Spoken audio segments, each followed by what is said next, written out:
25 तारीख को खान साहब 9 हलकों से लड़ रहे हैं, जीत जाएंगे इंशाल्लाह। ऐसे जीतेंगे हाँ। कि पंजाब लोग जो पंजाब का इलेक्शन था ये लोग बोल जाएंगे। जितना आवाम के अंदर जो है ना इस वक्त इसके साथ मोहब्बत है, यानी ये मुझे बताया पेशावर का जलसा उस सबने किया, मुझे एक MPA मैंने बताया कि कोई जुलूस लेके आया हो, सारे आओ खुद निकल आए। हमारा जलसा सिर्फ खर्चा वही होता है जो स्टेज वगैरह पे साउंड सिस्टम पे होता है, वही होता है। कहीं भी यानी मैंने अपने डिस्ट्रिक्ट में जलसा किया ना, मैं आपको कहूँ कि मैंने 1 रुपया भी गाड़ियों को नहीं दिया। आपने कुछ भी नहीं दिया? कोई नहीं, कोई बिरयानी की प्लेट नहीं चली, कोई नहीं। सारा जो है ना जो लोग आए ना वो अपनी मर्जी से आए। महंगाई है या नहीं है? महंगाई ने तो तबाही कर दी है। आप नहीं, महंगाई है ना। बिलावल ने मार्च किया था, आपको याद है, महंगाई के ऊपर। फिर हमजा शहबाज और मोहतरमा ने, मरीम नवाज ने किया था मार्च। इतनी उससे भी डबल महंगाई हो गई, 45 से ऊपर इन्फ्लेशनरी रेट चला गया %। आप सिर्फ जलसे कर रहे हैं।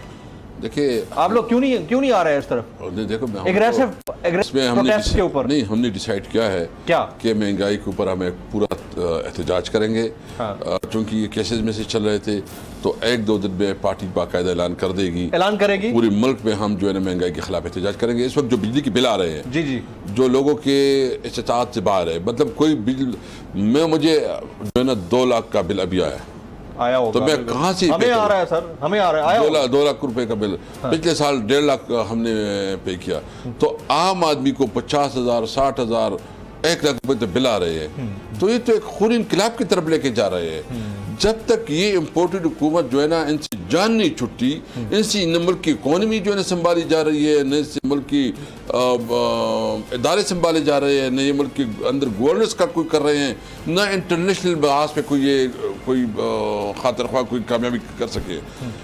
अवाम के पास जाना चाहिए, अवाम को अख्तियार देना चाहिए, अवाम फैसला करे कि कौन उसका लीडरशिप करे, कौन उसका अख्तियार मालिक हो। Absolutely right. सबसे ज्यादा व्यूज, सबसे ज्यादा रील्स और सबसे ज्यादा रेटिंग के साथ बोल अब भी नंबर 1 पोजीशन पर बरकरार।